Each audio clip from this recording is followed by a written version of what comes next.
আসসালামু আলাইকুম এভরিওয়ান, সবাই কেমন আছেন? আশা করছি সবাই ভালো আছেন। আলহামদুলিল্লাহ আমরা ভালো আছি। তো চলে এলাম নতুন আরেকটি ভিডিও নিয়ে।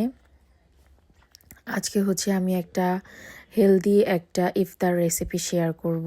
এটা খেলে অনেকটাই ভালো লাগে। ভাজা পোড়া সবসময় খেতে ভালো লাগে না, মাঝে মাঝে এরকম ধরনের খাবার খেলে খুব ভালো লাগে।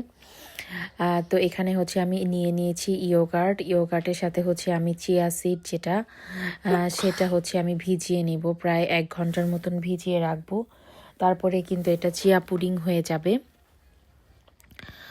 আর চিয়া পুডিং হয়ে গেলে পরে এটার সাথে আমি মিক্স করে নিব আরও কিছু কিছু জিনিস, যেগুলো সেটা ওটস, তারপরে কিছু সিডস, এগুলো আমি মিক্স করে নিব। তো যেহেতু এখন আমি ইফতারের জন্য বানাচ্ছি, তো এক এক করে আমি সব একসাথে মিক্স করে 1 ঘন্টা আমি রেখে দিব।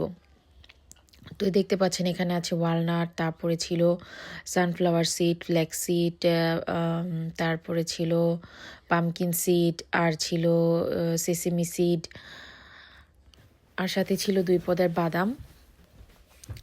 তো ইফতারিতে অন্যান্য খাবারের পাশাপাশি এই খাবারটা রাখলে খুব বেশি হেলদি হয়, তাই মাঝে মাঝে আমি ট্রাই করি এই ধরনের খাবারটা একটু রাখার।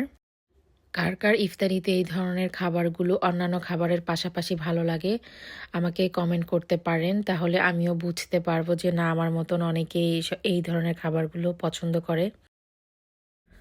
তো আমার এখন সব কিছু মিক্স করা হয়ে গিয়েছে। এখন আমি অল্প করে একটু ওটস দিয়ে দিব।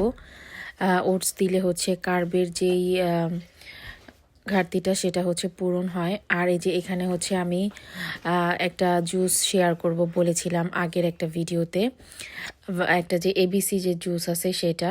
তো এখানে আমি সব কিছু একদম কেটে কুটে ধুয়ে রেডি করে নিব। এখানে আমি নিয়েছি অ্যাপল, তারপরে অরেঞ্জ, মাল্টা, তারপর নিয়েছি ক্যারট আর বিটরুট। এগুলো আমি সব একবারে একদম রেডি করব, কেটে ধুয়ে একদম রেডি করে। তারপরে আমি দেখাবো এক এক করে কিভাবে এগুলো জুস করিয়ে, যে দেখতে পাচ্ছেন সবগুলো কেটে নিয়েছি, কাটা হয়ে গিয়েছিল। তো আর এই পাশে যে বিটরুট, ক্যারট, এগুলো আমি সব একদম কেটে নিয়েছি। তো এই তো এখন ও জুসগুলো বানিয়ে নিচ্ছে। আমি বলেছিলাম যে তুমি একটু জুসটা বানিয়ে দাও। তো আমি সব কিছু কেটে নিয়েছিলাম, আর ও বানিয়ে নিচ্ছিল জুসটা এক এক করে।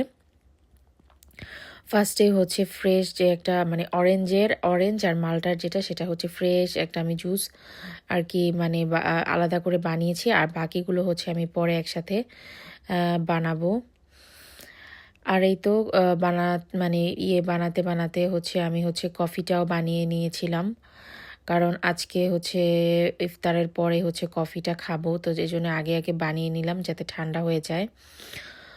তো এই ছিল আজকের ভিডিও। দেখা হবে নেক্সট ভিডিওতে। আশা করছি ভিডিওটি ভালো লেগেছে। ভালো লাগলে প্লিজ একটি লাইক দিবেন আর সাবস্ক্রাইব করে আমার চ্যানেলের পাশেই থাকবেন। আল্লাহ হাফেজ।